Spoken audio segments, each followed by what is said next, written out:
इन मूर्खों ने ये भी नहीं मालूम कि संत कैसे होते हैं। वो बहुत सियाना बनकर अपने मन के अंदर अंदर ये विचार कर रहा है और सोचा है कि मैं अच्छा बेवकूफ सो, छोटी सी बात को सुनकर आंख मीच के 500 किलोमीटर यानी 150-200 मील चले आया और देखियो मेरे को महात्मा मिला।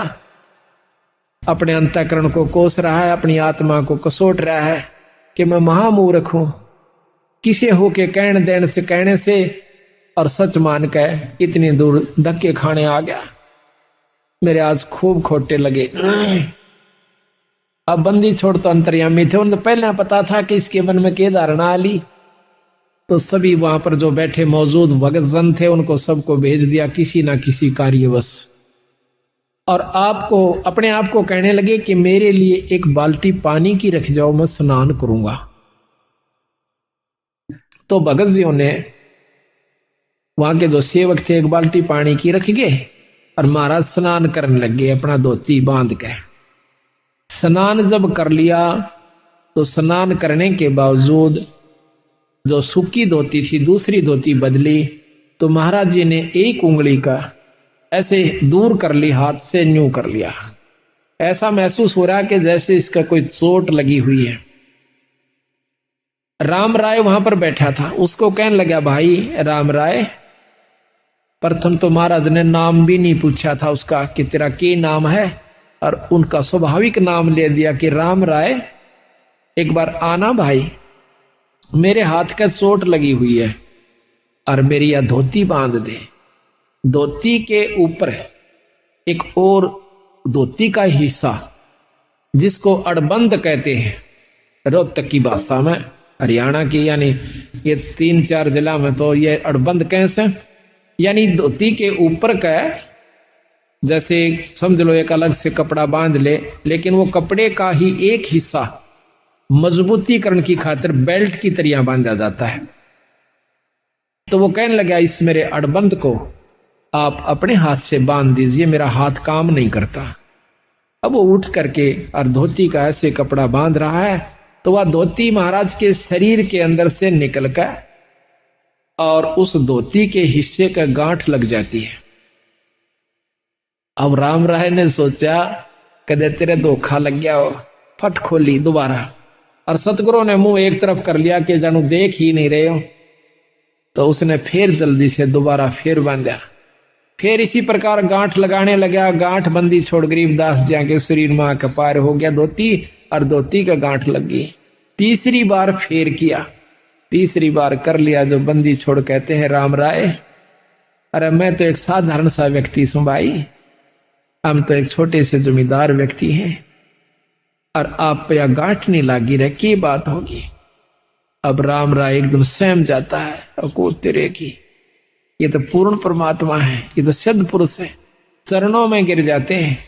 न्यों का भगवान मुझे मालूम नहीं था, ये सतगुरु हम तो अज्ञानी जीव हैं, मेरे मन की जो धारणा कुछ और थी मालिक, आपने मेरा भ्रम दूर कर दिया। सतगुरु महाराज कहने लगे भाई एक ना भूला दो ना भूली, या भूली सब संसारी। ये सब संसार के उलझेड़ा से तेरा कसूर नहीं भाई। प्रथम तो हम राम नाम नहीं चाहते, राम नाम चाहते भी हैं तो भगत जी हम कुछ और ही धारणा बना रखी है। संत का होना कोई वेशभूषा से नहीं होता राम राय, संत कोई लाल कपड़े पहन लेने तो नहीं हो जाता, गढ़ में माला डालन मात्र से राम परमात्मा का की उपलब्धि उसको नहीं हो जाती, ना ही धोने पर बैठने से भगवान प्राप्ति होती है। परमात्मा की पाने के लिए एक साधारण सा तरीका है जो कि हम बताते हैं। तो वो कहता है सतगुरु मैं इतनी दूर से आया हूं और आपकी अमृतमयी मुखवाणी से, आपकी अमृतमयी वाणी से, आपके मुख कमल से सुनना चाहता हूं मालिक, अगर आप मुझे योग्य समझे तो कुछ सतगुरु समझाने की कोशिश कीजिए। तो बंदी छोड़ ने उसका नाम झुमकरा रख दिया कि झुमकरा। भाई झुमकरा क्यों रखा उसका नाम, कि उसका मन झूम रहा था, वो डगमग था बेचारा, बहुत विचलित था, तो इसलिए उसको झुमकरा कहा। तो यहां कहते हैं वो था विष्णु उपासक थे राम राय जी, क्योंकि पंजाब के अंदर भी बहुत उपासना भगवान विष्णु कृष्ण जियों की यानी 90% अब भी हो रही है। तो यहां बताते हैं कि ले राम राय मैं तुझे समझाता हूं परमात्मा के बारे में। अथ झुमक रे पृष्ठ नंबर 670 सतगुरु गरीबदास महाराज की वाणी के ग्रंथ साहिब का पृष्ठ नंबर 670। नाभ कमल में बैठिए रे झुमकरा, चल बंक नाल के घाट सुनो रे झुमकरा। अब शरीर के अंदर प्रवेश करके उसकी सूरत को अपनी शक्ति से सतगुरु महाराज कहते हैं कि नाभ कमल में बैठिए रे झुमकरा, चल बंक नाल के घाट सुनो राई झुमकरा। नाभि कमल अंदर सूरत समो और नाभि कमल है सुंडी के पीछे ने, इसमें चलिए और वहां से फिर बंक नाल एक नाड़ी से पतली सी उसके महा का प्रवेश जब ये सुरत करती है वह नाड़ी सुरंग के समान लगती है। जैसे दूरबीन को उल्टी तरफ से देखा है इतनी होती है, वह कम से कम 20 फुट लंबी नजर आया करे और बहुत चौड़ी नजर आवेगी दूरबीन। हम ये लेवल मशीन होती थी हमारे महकमे में, उसको जब उल्टी तरफ देखते थे वह इतनी होती है एक बिलांत की, और उल्टी तरफ से देखते तो वह कम से कम 10 फुट की इतना चौड़ा लंबा उसका विस्तार नजर आया करता था उस लेंस के कारण। इसी प्रकार जब ये आत्मा ये जीव उस बंक नाल में प्रवेश करता है तो फिर ऊपर को यानी इन हड्डी के बिल्कुल साथ साथ अंदर की तरफ रीढ़ की हड्डी जिसको मेरुदंड भी कहते हैं, इसको कड़का बांस भी कहें से, इसके साथ साथ से अंदर की तरफ चलती है। उसमें काफी बंक हैं, ऐसे नो मोड़ के कभी यूं भी घूम जाती है मेरुदंड के साथ से, कभी सीधी चल रही है, कभी यूं मुड़ जाती है, कभी यूं घूम रही है, इसको बंक नाल कहते हैं। ये कई प्रकार की हैं, इस हर एक शरीर की न्यारी न्यारी बंक नाल है।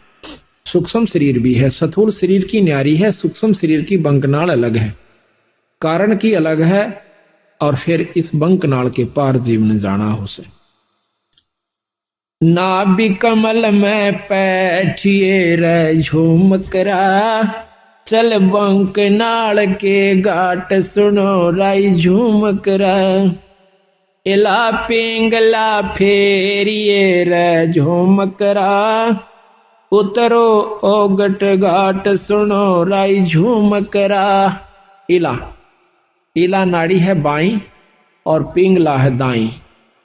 इला पिंगला फेरिए, एक प्राणायाम करना पड़ता है जिसमें पहले इला से सांस लीजिए, फिर पिंगला में छोड़ दीजिए, फिर उल्टा ही पिंगला से वापस लीजिए, वापस फिर इला से छोड़ दीजिए। एक प्राणायाम हो गया। इसको ज्यादा करने से वो सुषुम्ना का यानी तीसरी जो नाड़ी है जहां से जैसे ये सांस गया फिर दूसरा वापस है, इनके बीच में एक और सुराख है, यानी ये नाक दोनों तरफ से जैसे अपना यहां पर बंद है, ये आगे जाकर के थोड़ा सा अंदर ने घुस जाता है। अंदर ने घुस के इसके अंदर आर पार स्थान है, जैसे को पशु का नकेल गाल दे नाक फोड़ के और उसमें सुराख, ऐसे इसमें बीच में सुराख है एक बहुत बारीक, और उस सुराख में फिर एक और सुराख है जो ऊपर न चढ़ता है, वो सुषुम्ना द्वार है। तो वहां कहते हैं सुषुम्न स्वरत लगाइए राय झुमकरा, वो खोलो बजर कपाट सुनो राय झुमकरा। अंदर जो वस्तु है वो वहां से शुरू होगी, वो अंदर बजर कपाट से है, और वो सतगुरु के नाम की कृपा से खुल सकते हैं। योगी लोग अपनी साधना से खोलते हैं, बहुत वर्ष बीत जाते हैं, और नाम की कृपा से सतगुरु की रजा से इस नाम का इतना प्रभाव होता है, अंतःकरण साफ होकर ये रोम रोम करनाने लग जाएगा। आत्मा समय समय पर रह रहकर ईश्वर को रोना शुरू कर देगी, तो समझो आपका सब कुछ खुल गया, सुषुम्ना भी खुल गई, ब्रह्मरंध्र भी खुला हुआ है। तो जब तक प्रेम जीव में नहीं आता तब तक मुक्ति का अधिकारी नहीं होता। जब सत्संग सुनकर उसकी आंखों में तो पानी नहीं पड़ रहा है या सुमरण करते हुए अंतःकरण में उसमें ठेस नहीं लग रही है तो भक्ति प्रवेश नहीं हो पाई है। कोशिश कीजिए और ज्यादा। नाम सुमरण आप कर रहे हो तो सुमरण अपने जगह जमा हो चुका है, आपका हो रहा है, लेकिन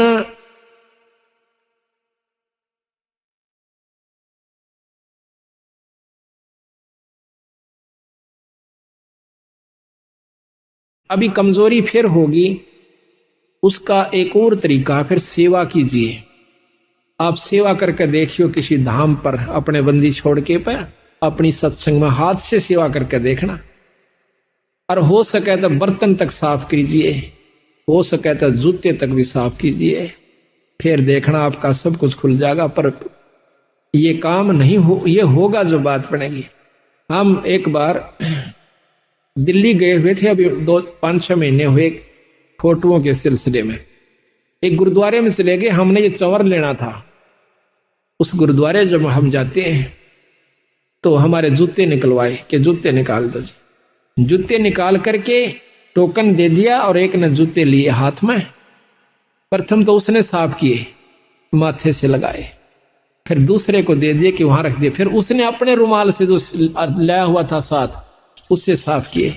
रुमाल को भी मत्थे से लगा और हमारे जूतों को भी मत्थे से लगा करके, और एक खोखा सा बना हुआ था जूतों का अलग से, उसमें धर दिया। अब क्रिया तो वो कर रहे थे और शरीर में गुदगुदी मेरे हो रही थी कि बंदी छोड़े।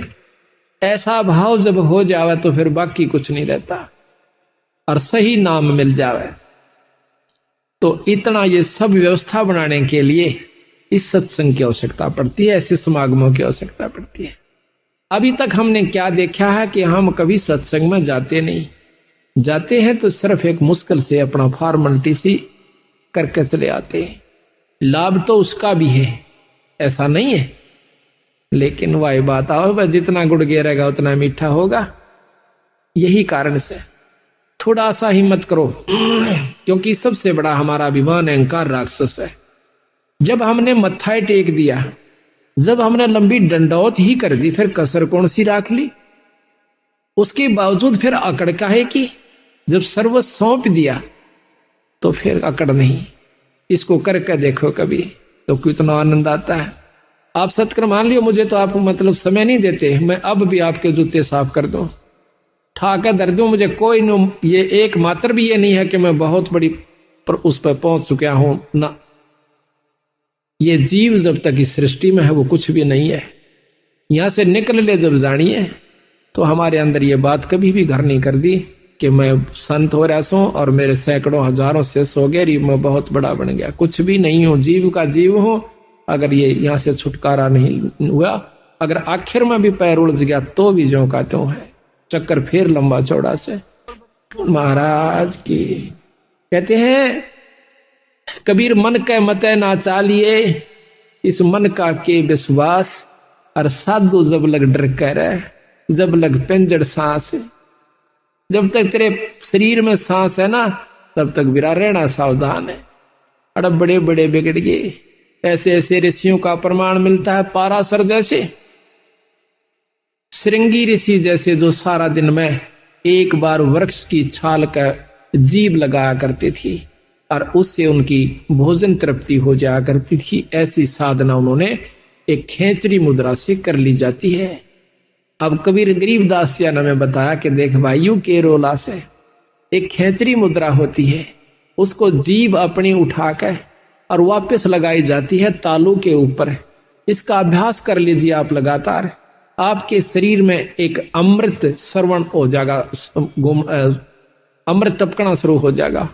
इस तालू के ऊपर या जीभ से ऊपर लटके से ना, इसके ऊपर एक अमृत सरोवर है, उसमें अमृत है हमारे शरीर में, पानी सा है। और जब इसको हम ऐसे जीभ को वापस मोड़ कर और उसको लगा लेते हैं तो वो अमृत हमारे शरीर में प्रवेश करना शुरू कर। उसमें एक सुराख सा बारीक सा, इतना बारीक है कि बाल हो से ना, बाल से भी कम है वो सुराख। और जब हम वापस जीभ मोड़ते हैं तो वो वहां से थोड़ा सा उसके ऊपर एक पत्ता रखा हुआ है, बहुत मामूली सा, यानी सुराख वो होगा तो उसका ढक्कन कितना का होगा ये भी हिसाब ला लो। तो वो थोड़ा सा उसका भी चौथा हिस्सा खिसकता है।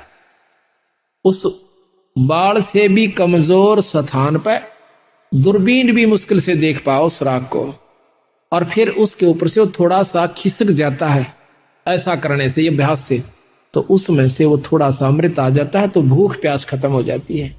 तो वो सारा दिन में एक बार कहते हैं ऐसे जीभ लगाया करता था। तो उसको जीभ लगाया करता था। तो एक राजा ने उसको, हाँ, उसने सोचा कि तेरे को बहुत बड़ी उपलब्धि होगी है। वो अयोध्या के एक थोड़ी सी बनी में, बनी होती है जो गांव से बाहर, शहर से बाहर थोड़ा सा जंगल होता है, उसमें बैठ गया आकर। अब देखा, एक ने देखा, दो ने देखा, चार ने देखा, गांव में शहर में सुरसराट मच गया कि एक महान संत आया हुआ है, सारा दिन समाधि में रहता है, एक बार जुबान लगावे से वृक्ष के और कुछ नहीं खाता। आसपास के दर्शन करने की खातिर टोल के टोल जान लग गए, औरतें भी, बहन भी, बाई भी सब दर्शन कर कहा, पर वो आंख कौन खोला है, न्यू बैठा रहा। बहुत सुंदर शरीर, नौजवान। कहते हैं राजा दशरथ की लड़की कांता, शांता नाम था उसका। राजा दशरथ के शांता होने के बाद कोई पुत्र प्राप्ति नहीं हुई। कौशल्या से उत्पन्न हुई थी, बड़ी लड़की औरत से, कैकेयी से, हाँ कौशल्या से। तो उसके बाद कोई संतान नहीं हुई। तो कौशल्या जवान हो, शांता जवान होगी थी, वह भी देखने जाया करती थी ऋषि ने। तो उसने क्या किया, राजा की लड़की थी, और तो डरे थी, पर राजा की लड़की थी, उसने क्या किया, शहद लेगी साथ में। जहां पर भी उस ऋषि ने ऐसे जवान लगाई, उसने देख लिया, वहां पर थोड़ा सा शहद लगा दिया पहले से। जब ऋषि ने अगले दिन उस पर जुबान लगाई, फिर शांत हुआ। अगले दिन फिर लगा दी, फिर शांत हुआ। तीसरे दिन उसने आंखें खोल ली, सामने शांता बैठी है। तो वो भोजन भी साथ बना के ले जाया करती कि जिस दिन आंख खोले महाराज को मैं भोजन कराऊंगी। भोजन करा दिया। कहने का तात्पर्य यह है कि आखिर में श्रृंगी ऋषि और शांता का विवाह हो जाता है। राजा दशरथ विवाह से मना करता है कि मैं ब्राह्मण के घर में क्षत्रिय को नहीं, क्षत्रिय की लड़की का शादी नहीं कर सकता। शांता उनके साथ चली जाती है, रामचंद्र जी की बहन। तो महाराज कहते हैं श्रृंगी ऋषि से वन में मोहे, यानी इस मन का कोई भरोसा नहीं। सतगुरु महाराज कहते हैं सावधान रहने में फायदा है। तो साधु जब तक डर रहे, जब लग पिंजर श्वास, जब तक अपने आखिरी शरीर में भी को थोड़ा बहुत भी रह रहा है, तब तक बच के रहने में फायदा से। ना जानिए कब और के को मत पैदा कर दे, वह मन खुद काल है। तो यहां बताते हैं कि वो खेचरी मुद्रा करने से उसमें ये शक्ति आ जाती है शरीर में, तो फिर परमात्मा प्राप्ति नहीं है उससे। हम उसी को ये मान लेते हैं कि इसको बहुत लाभ हुआ, ये बहुत बड़े संत है। अब देखिएगा, इस कुत्ते ने एक बार इसको रेन लाइए भगत जी, एक टूक गिर दे, और इसकी ये फिल्म लेना भगत जी, इस कुतिया की। अब इसको देखकर भी कालजा नहीं हिलता है, एक रोटी गिर दो इसको, वो आप जाना भगत जी वहां पर, वो फिल्म कुत्ती की देख पूरी अच्छी तरह उसकी खाज लगी हुई है, के हाल हो रहा है इस बेचारी का।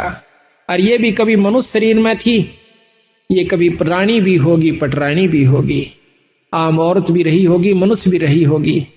आज उसकी के हालत हो रही से, एक टूक की खातिर, एक रोटी खातिर या दर दर भरम रही है।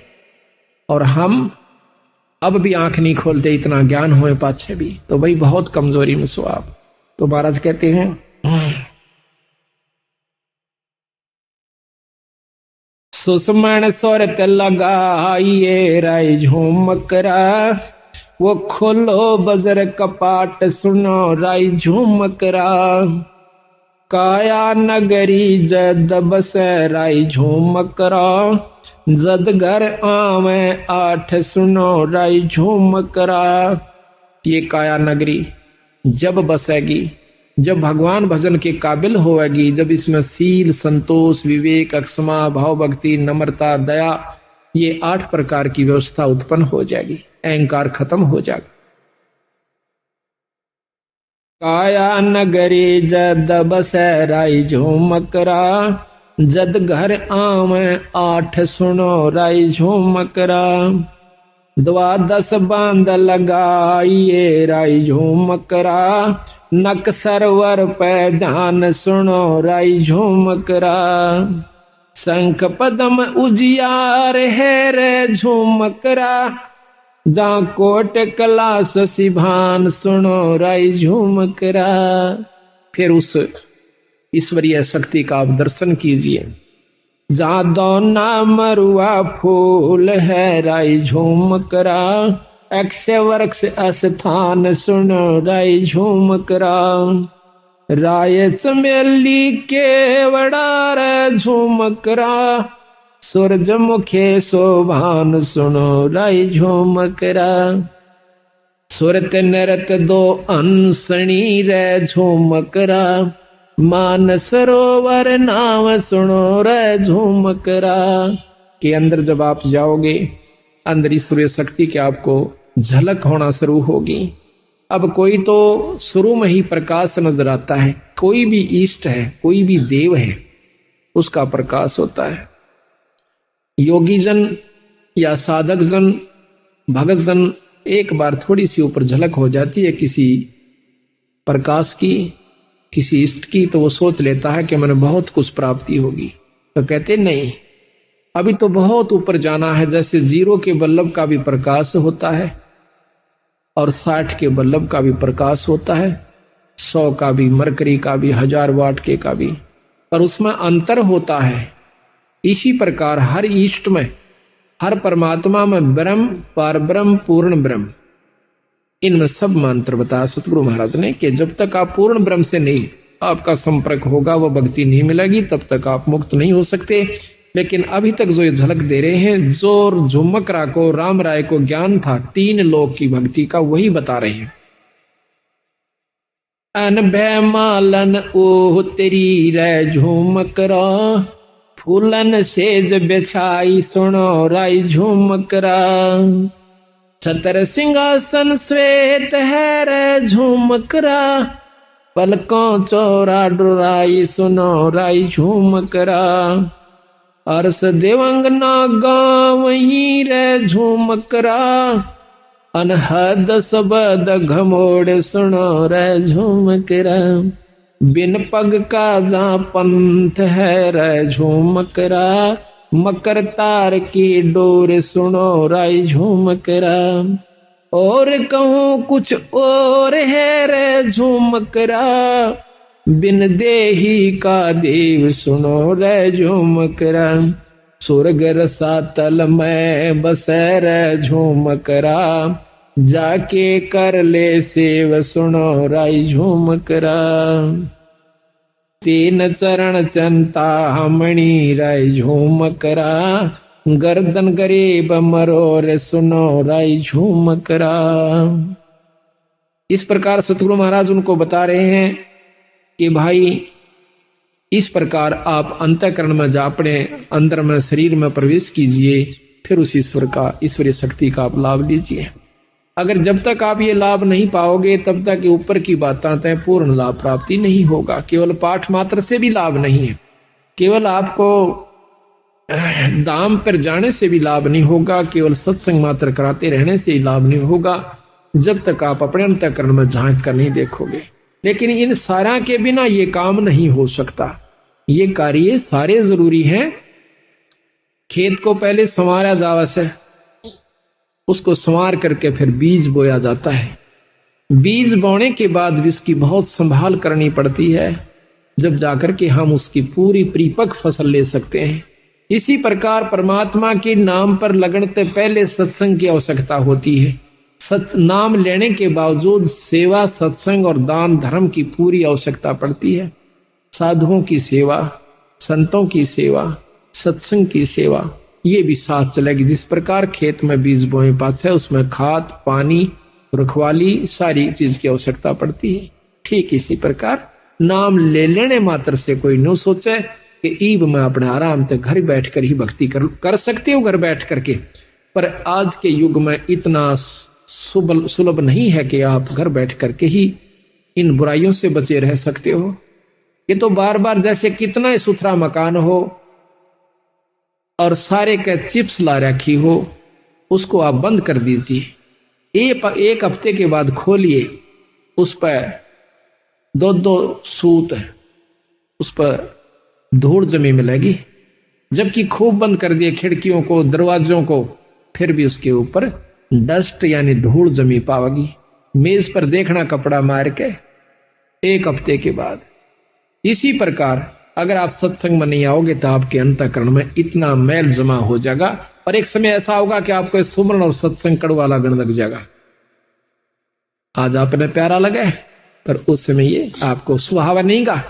कई बार आप सत्संग पाठ करना चाहते हो, नित्यनेम नहीं कर पाते। कई बार नाम पर लगाना चलते हो, मन को मन नहीं लगता, कहीं और उलझेड़े मुड़ जाता है।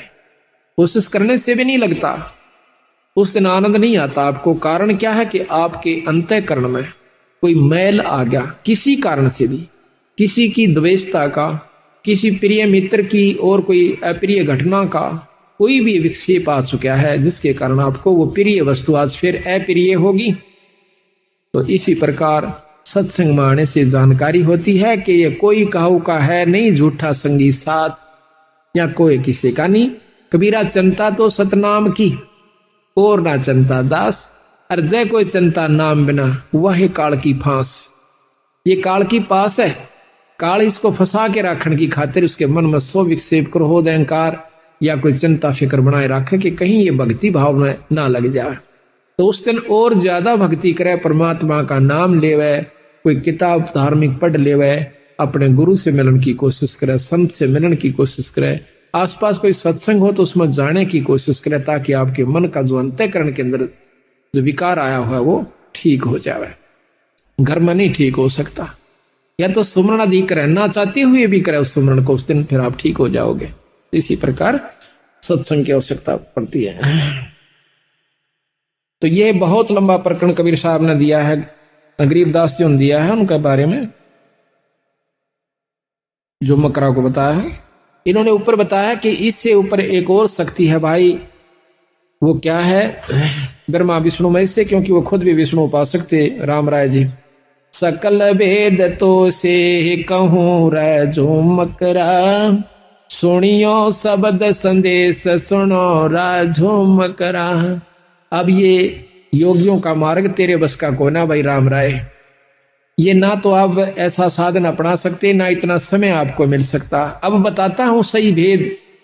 एक शब्द संदेश, गुरु से उपदेश लिए पूरे संत है, नाम वो भी हो जो वही हो जो कि जो प्रमाणित है, फिर वो गुरु के पास वो सार नाम हो, और सार नाम के बाद आपको शब्द प्राप्ति करवावे। सार नाम के बाद शब्द का नंबर होगा। तो जब तक शब्द प्राप्ति नहीं होती तो भी आप पूर्ण मुक्ति के अधिकारी नहीं हो पाओगे। तो इतना गजब काम है। तो महाराज कहते हैं सकल भेद तो से कहूं रे झूमकरा, तुम सुनियो संत संदेश शब्द संदेश सुनो राय झूमकरा। इन नैना दिखलाइए रे झूमकरा, कैसा है वो देश सुनो राय झूमकरा। अब बंदी छोड़ कहते हैं कि ना तो तने समाधि यानी ये कोशिश करने की आवश्यकता प्राणायाम आदि की, मेरे शब्द में मेरे नाम में वो शक्ति आपको इन आख्यात नो का नो आंख खुली है और सुरत सतगुरु के चरणों में जा चुकी होती है। इसको सहज समाधि कहते हैं।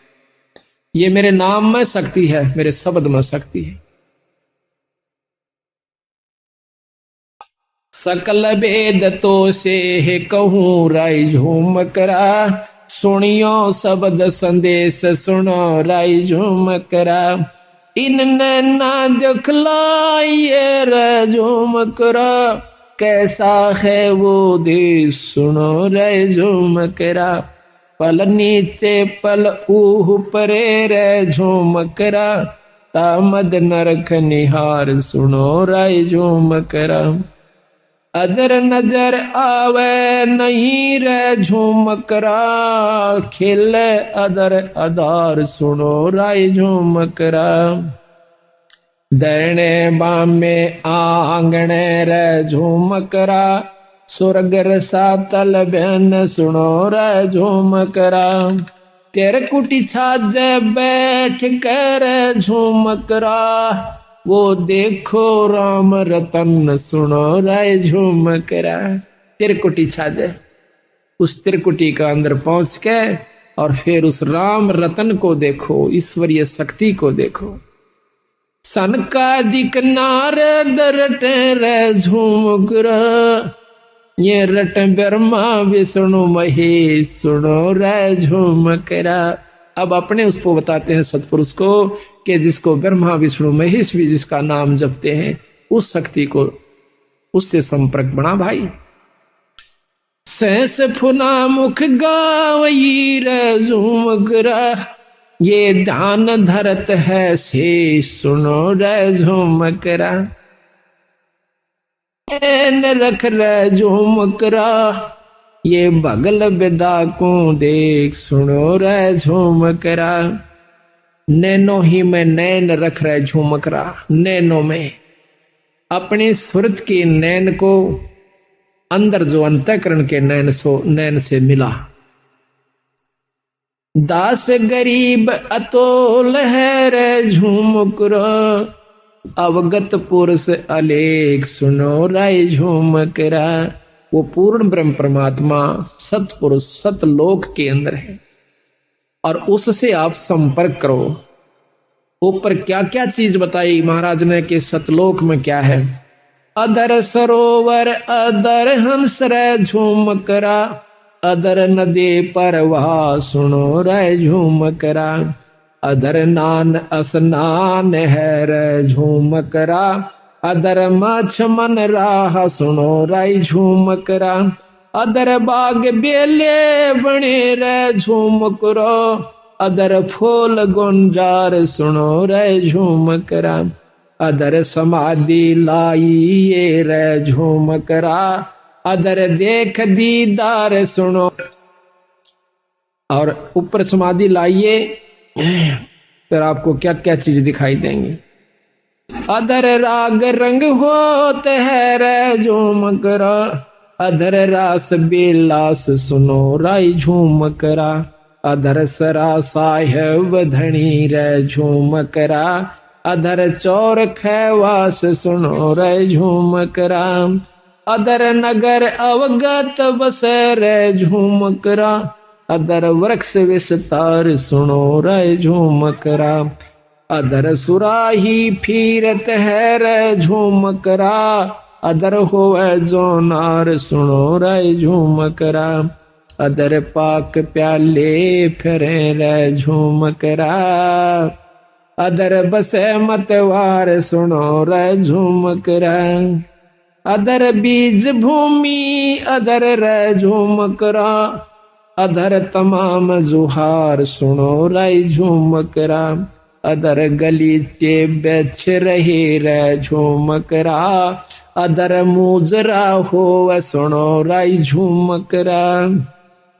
दास गरीब अदर बसो रे झूमकरा, अदर सुरत पेरो सुनो रे झूमकरा। कहते हैं उस परमात्मा को ध्यान से देखिए और ऊपर सुरत पिरो, जैसे सुई में धागा पोया करें, इतनी सावधानी से उसको करना पड़ता है। तो इस प्रकार सुरत को महाराज कहते हैं ऊपर पिरो।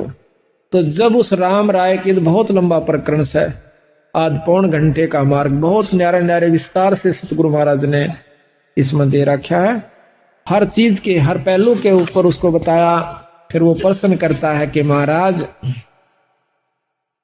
कि हमने तो ब्रह्मा विष्णु महेश इन्हीं शक्तियों की जानकारी थी, लेकिन महाराज आपने तो बहुत कुछ बताया है, इसके बारे में हमें ज्ञान नहीं। तो क्या कहते हैं, भाई पूरब देश हमारे है रे झूमकरा, कोई न जाने भेव सुनो रे झूमकरा। गगन मंडल में रहते है रे झूमकरा, बिन देही का देव सुनो रे झूमकरा। अनहद जंग बजावहीं रे झूमकरा, है जंदा जगदीश सुनो रे झूमकरा। सिर पर सायब सत्य है रे झूम करा, आया बिस्वे बीस सुनो रे झूम करा।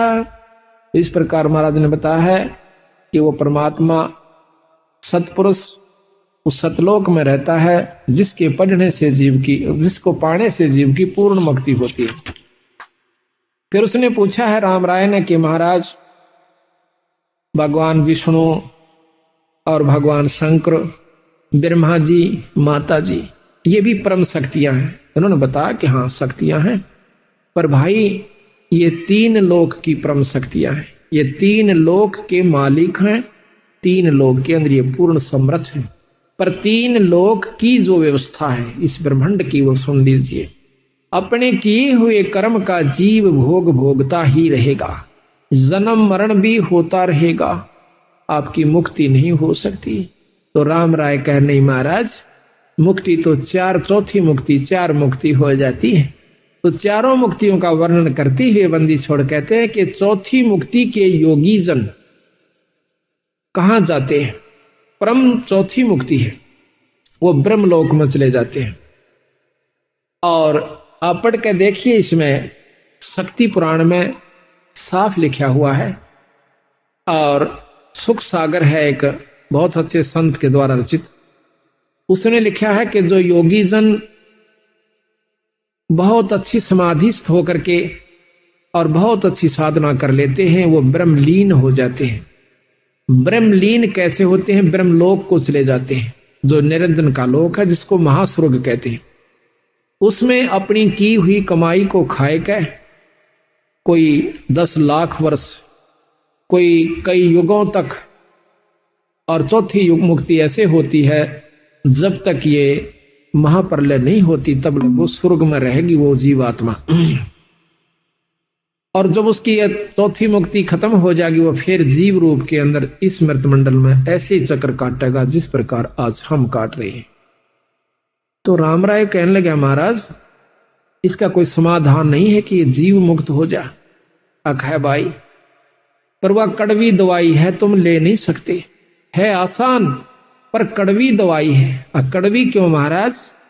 कड़वी न्यू है कि तुम जिस रंग में रंग चुके हो इससे ऊपर नहीं उठ सकते। हम इन शक्तियों का आदर करते हैं, हम इन शक्तियों का यथोचित आपको लाभ व स्थान बता रहे हैं और वही आपके शास्त्र बता रहे हैं। और फिर हम यहां से कति छुटकारा आपको दिवा करके और अपने लोक में ले जाएंगे, सतलोक में। वो कहा महाराज सतलोक वो सचखंड सुन्यासी, हाँ सचखंड। वो कौन सा है? कि वही विष्णु लोक सचखंड है। हाँ वो भी सचखंड है, विष्णु लोक भी सचखंड है, वो सतलोक है। लेकिन असली देखो राजधानी तो चंडीगढ़ भी है और राजधानी दिल्ली भी है। तुमने राजधानी शब्द सुना है पर उसकी जानकारी को ना कि राजधानी चंडीगढ़ में किस शक्ति की स्थान वास है और दिल्ली के अंदर किस शक्ति का वास है, यही मैं बताना चाहूं सो आपने कि विष्णु लोक भी सतलोक है बीरा, पर सतलोक एक और भी है जिसके सबके ऊपर जिस शक्ति का पूर्ण रूप से वास है। क्या है वो? पूर्ण ब्रह्म परमात्मा, उसके ऊपर कोई शक्ति नहीं है। तो उसके बारे में एक शब्द आपको सुनाते हैं। निर्विकार निर्भय तो ही और सकल भय माने जी साधो और सकल भय मान। सब पे तेरी साहिबी, सब पे तेरी साहिबी, तुझ पर साहिब ना। निर्विकार निर्भय, निर्विकार निर्भय तू ही और सकल भयमान। ए जी साधो और सकल भयमान। सब पे तेरी साहिबी, सब पे तेरी साहिबी, तुझ पर साहिब ना। निर्विकार निर्भय। संध्या सुमरण आरती भजन भरोसे दास, ए जी साधो भजन भरोसे दास।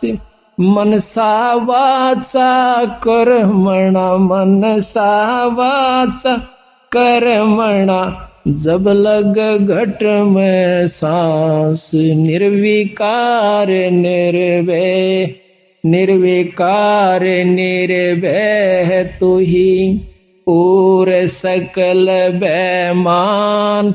ये जी साधो और सकल बेमान।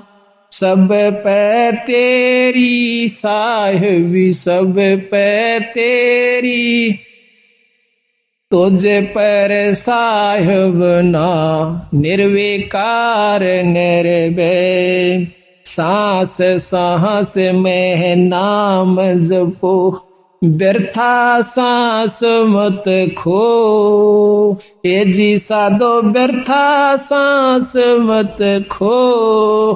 बेरा ना इस सांस का, बेरा ना इस सांस का, आवण ओक न हो। निर्विकार निर्भय, निर्विकार निर्भय तू ही और सकल बेमान। ए जी साधो और सकल बेमान। सब पे तेरी साहिबी, सब पे तेरी साहिबी, तुझ पर साहिब ना। निर्विकार निर्भय, सांसों की करो सुमरणी, करो अजप का जाप। ये जी साधो जपो अजपा जाप। परम तत्व का ध्यान धरो, तुम परम तत्व का ध्यान धरो। वो सो हम आपो आप। निर्विकार निर्भय, निर्विकार निर्भय तू ही और सकल बेमान। ए जी साधो और सकल बेमान। सब पे तेरी साहिबी, सब पे तेरी साहिबी, पर तुझ पर साहिब ना। निर्विकार निर्भय, सो हम पोरा पवन में बांधा मेरे सुमेर। हे जी साधो बांधा मेरे सुमेर। ब्रह्म गांठ हृदय धरो, ब्रह्म गांठ हृदय धरो। इस विदमाला फिर निर्विकार निर्भय। माला है निज सांस की, फेरेंगे निज दास। ये जी साधो फेरेंगे निज दास।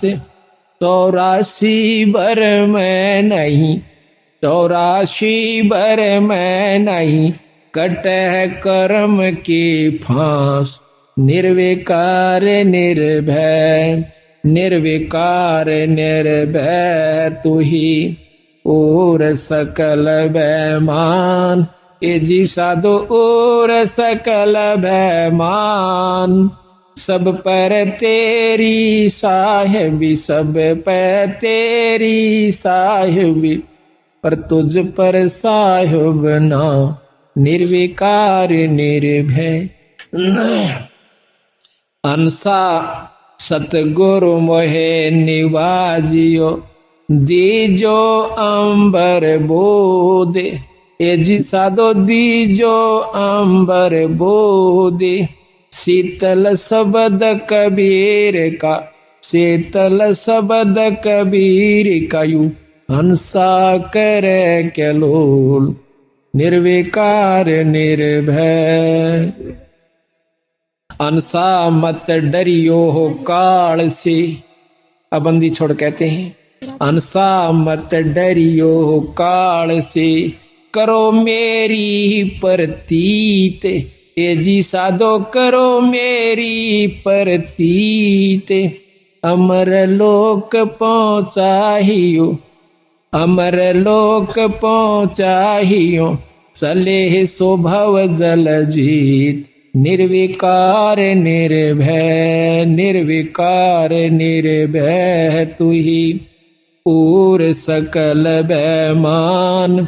ए जी साधो और सकल भयमान, सब पे तेरी साहिबी, सब पे तेरी साहिबी, तुझ पर साहिब ना निर्विकार निर्भय।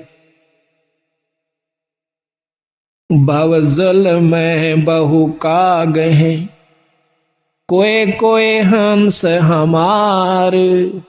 ए जी साधो कोए कोए हंस हमार, कह कबीरा धर्मदास से, कह कबीरा धर्मदास से, उनका खेवा उतारूं पार। निर्विकार निर्भय, निर्विकार निर्भय है तू ही और सकल भयमान। हे जी साधो और सकल भयमान, शब पर तेरी साहिबी, शब पे तेरी साहिबी, पर तुझ पर साहिब ना निर्विकार निर्भय। अविनाशी की आरती गावे सत कबीर, ए जी साधो गावे सत कबीर। कह कबीर सुर नर मुनि, कह कबीर सुर नर मुनि, कोई न लागे तीर। निर्विकार निर्भय, निर्विकार निर्भय तू ही और सकल भयमान। ए जी साधो और सकल भयमान, सब पे तेरी साहिबी, सब पे तेरी साहिबी, तुझ पर साहिब ना निर्विकार निर्भय। अब देखो बंदी थोड़ी इसमें सारा भेद देगी। धर्मदास जी विनती करते हैं कि परमात्मा अब मुझे ज्ञान हुआ मालिक कि तेरे ऊपर कोई शक्ति नहीं है।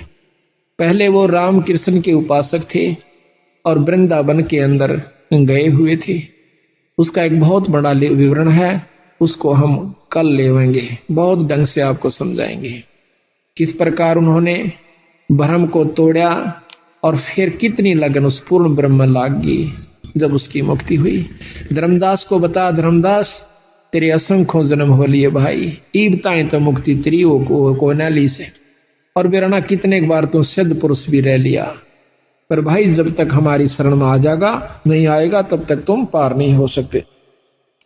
अब इसमें साफ बता गया कि सांस सांस में नाम जपो और व्यर्था सांस मत खो, और ना जाने इस सांस का तेरा आमण हो कि ना हो। सांस का सुमरण है, सांस के सुमरण को देने वाला शायद ही कोई एकाध संत आपको मिलेगा। फिर सुमरण वो देता किस नाम का है, उस नाम से उपलब्धि क्या होती है, यह भी न्यारा वर्ण दे रखा है। फिर सार नाम की आवश्यकता पड़ती है, फिर सार शब्द उससे प्राप्ति करवाई जाएगी जब उस जीव का छुटकारा होगा यहां से। अरे हम माड़ी सी बात को लेकर के और अपने मन में नो सोच लेते हैं कि बहुत भक्ति कर ली, बतेरी बार सत्संग में जा चुके हैं, अब ज्यादा की आवश्यकता नहीं है, अपनी घर में भक्ति कर लेंगे। घर में जरूर करो पर सत्संग को मत चूको। साल में 6 महीने में 2 महीने में जब भी आपको मिल जाए तो अवश्य सत्संग में आइए और पूर्ण लाभ आपको प्राप्ति होगी। तो इसी प्रकार जब हमने पूर्ण ज्ञान होता है तब इस बात में की जानकारी होती है। थोड़ा सा भ्रम विदूषण का अंग आपको सुनाएंगे सतगुरु का। क्या भी थोड़ा सा पहले ये लेते हैं, करियो भाई हॉर्न रखना कर। आदि पुराण आपको सुनाते हैं, कुछ अंश का सारा तो नहीं सुना सकते क्योंकि उसका थोड़ा थोड़ा आपको भेज दिया जाएगा। आदि पुराण से इस बात की पूर्ण रूप से जानकारी हो जाती है कि बंदी छोड़ कबीर गरीबदास जी पूर्ण परमात्मा थे। उन्होंने आज से लाखों वर्ष पहले की रामायण को लिख दिया। सतयुग के अंदर जो व्याख्या हुई है, जो जो संत हुए, उनके पूरा प्रमाण उन्होंने हमें दिया। और गीता जी को लिखा, 18 पुराणों का समावेश अपने वाणी के अंदर कर दिया। और इस वाणी के पाठ मात्र से कितना लाभ हो जाता है, इसका आपको पूर्ण लाभ हो ज्ञान होगा। बंदी छोड़ महाराज ने भगवान शिव जी की बहुत महत्व गाया हुआ है। अब महत्व गाने का तात्पर्य यह है कि जितना शंकर भगवान हमें लाभ दे सकते हैं, उन्होंने इसमें वर्णन कर दिया कि आप ये काम कर सकते हो। जैसे नवाब राज्य के अंदर नवाब होता है, नवाब के बारे में भी पूरी जानकारी संविधान में लिख दी जाती है। जैसे मुख्यमंत्री के बारे में, आजकल मुख्यमंत्री हो गए, तो मुख्यमंत्री के बारे में पूरी जानकारी दी जाती है। इतिहास अपने कानून के अंदर के इसमें कितनी शक्ति है, ये क्या कार्य कर सकता है और कितनी इसको पावर्स होती हैं। फिर इसके बाद प्रधानमंत्री की भी लिखी जाती हैं। इस प्रकार गरीबदास महाराज का ये ग्रंथ साहब परमात्मा का संविधान है। इसमें जिस इष्ट की जितनी शक्ति है वह खोल कर लिखी है और उसका लाभ बताया है और फिर उसकी हानि बताई है।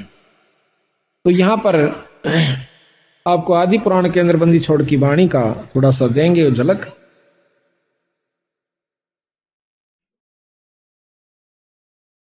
अब थोड़ा सा रामायण का झलक आपको सतगुरु की वाणी के अंदर। रामचंद्र और लक्ष्मण आए, भरत शत्रुघ्न पृथ्वी पर धाये, जाके नाम से लातर जाई, जाकी नारे हरी रे भाई। कि जिनके नाम से पत्थर तिर गया और उसकी पत्नी को उठा लिया गया। जाग जिनके नाम से लातर जाई, जाकी नारे हरी रे भाई। जाके हनुमान अधिकारी, पवन पुत्र बलवंत बहुबारी। जाके अंगद और सुग्री मां, साज चढ़े दल बादल खीमा। जाके जामवंत बलवंता, रिच और बंदर चढ़े अनंता। जाके नल और नील संगाती, सरवर बांध लिए बहु हाथी।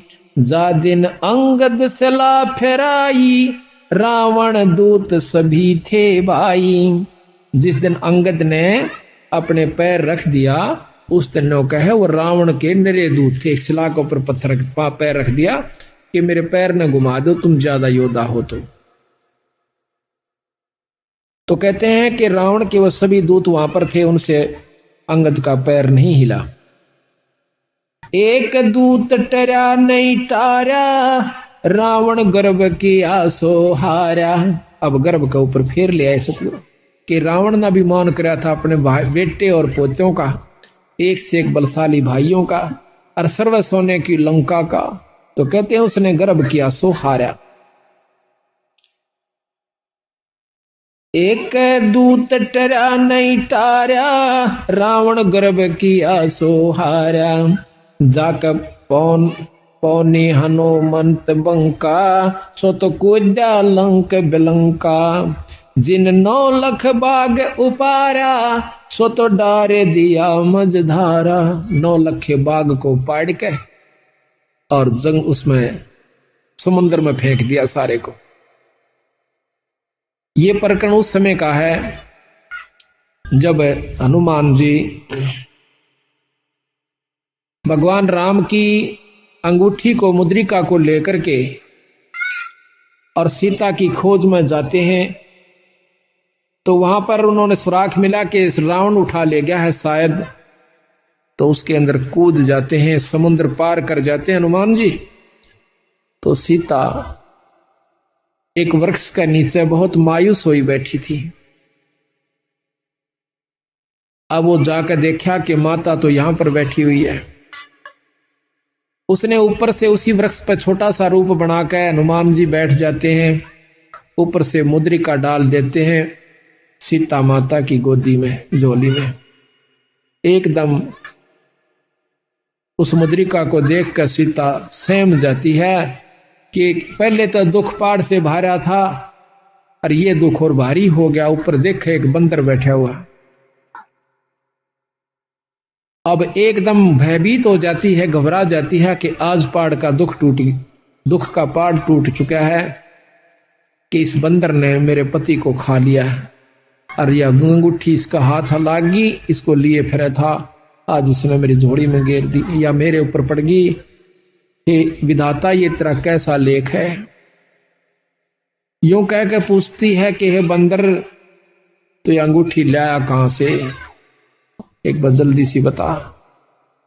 अंतःकरण की बात को जान कर हनुमान जी नीचे आ जाता है। ने बोला, मां, मैं भगवान राम का दूत हनुमान हूं और मैं आपकी खोज के लिए आया हूं, चिंता ना करें।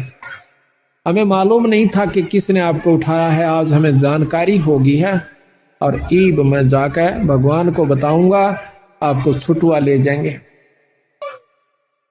तो वो कहने लगा, मां, मैंने भूख लगी है, अगबाई नो करिए, कोई नीचे पड़ा हो ना कोई फल है उसने खा लिए, भाई तोड़ कर मत खाइए। देख मेरा कोई गुजारा नहीं से और ना मेरी यहां पर कुछ बूझ है, ना मैं तेरे अनपान करवा सकती भाई, मैं तो यहां मजबूर बैठी सू। तो जब उसने देखा कि देखो राक्षस ने हमारी मां का क्या हाल कर रखा है, एकदम हनुमान जी का सिरड उठी, कहते हैं सारे फल तोड़ गिरे, बगा दिए, तोड़ तोड़ कर खाए, इतने खाए बाकी फेंक दिए। कहते हैं रावण के जो बाग के रखवाले थे वह के हनुमान जी को मारने लगे, बांदर समझ के जुनसे का पूछ मारा, वो 3 चक्कर काटर गोली हो ले। सारे भाग भाग के राम तो रावण के पास आते हैं, वहां से फिर एक लंबा विस्तार से और उसको भेज देते हैं। अंगद उसके रावण का पुत्र था जो मेघनाथ था, उससे फिर उस पर उसके फांस में आ जाते हैं, सिर्फ अपनी लीला दिखाने की खातिर। फिर उसको रावण के दरबार में ले जाते हैं, वहां भी काफी लंबा प्रकरण है। आखिर में वहां भी उनको सब काबू नहीं आते हैं, उनकी पूछ का जो है आग लगा दी जाती है, सारी लंका को जला करके, और फिर आखिर में कूद कर और फिर मां सीता के पास आते हैं अपनी पूछ बुझा कर। वानो बोली, रे तने के चाड़ा कर दिया हनुमान, मेरा तो पहले 2 पायन जगह नहीं थी। अरे भाई मन तो जीण नहीं देंगे, आइयो सो मत आइयो, इतना तो मन खत्म कर देंगे। अक नहीं मां, इनमें इतनी हिम्मत नहीं है कि ये आपको कुछ कह दे, आप चिंता मत करो, मैं ईब आया और यो गया और बहुत जल्दी आ रहे हम। तो वहां पर जब हनुमान जी वापस आते हैं तो रामचंद्र जी एक तरफ ले जाते हैं एकांत में हनुमान जी को। हनुमान जी ने कहा, महाराज सीता मां का पता लग गया, एक तरफ ले जाते हैं। अब रामचंद्र जी अपनी सूझबूझ का काम लेते हैं, पहले हनुमान से ये पूछ लूं कि कहीं वो रावण की तो नहीं हो चुकी है। अगर वो रावण की हो चुकी है फिर हम नहीं छुटवाएंगे, फिर क्यों खाम खा दुनिया के लाल मरवाए, क्यों फौज खत्म करी। अगर वो उसकी हो चुकी है तो हम नहीं लावांगे। तो एकांत में जाकर ने पूछा है, हनुमान जी आपने सीता के दर्शन किए? महाराज किए। हनुमान रामचंद्र जी पूछते, हनुमान जी कैसे वस्त्र पाए थे और आपको खाने के लिए राज दरबार में लेके गई थी, क्या वही मंगाया था? रावण के सेज पर वह जाती है कि नहीं जाती है? कैसा हार श्रृंगार कर रखा था? तो हनुमान जी कहते हैं, भगवान अब उसका थोड़ा सा वर्णन आपको सुनाते हैं। यानी एक एक बात इतनी मार्मिक ढंग से गरीबदास ने लिख रखी, शायद तुलसी शायद भी नहीं लिख पाए होंगे। यहां पर रामचंद्र जी प्रश्न करते हैं, हनुमान जी उत्तर देते हैं। अब रामचंद्र जी कहते हैं, अरे बंसर क्या खबरा लाए, अरे बंतर क्या खबरां कपिलाए, कौ सीता की बात व्यथा सब, तने क्या क्या भोजन पाए। रामचंद्र जी पूछे हैं कि बताओ आपने क्या क्या भोजन खाया, यानी सीआईडी रूप से पूछते हैं कि इसके मुंह तक कुछ तो बात निकलेगी, कहां जीवन गया था। अरे बंसर क्या खबरां कपिलाए, कौ सीता की बात बता सब, वे क्या क्या भोजन पाए। कैसी प्रीत करी तुम सेती, व्यंजन कहाँ जमाए, कहाँ जमाए के खुआया तेरे ताई।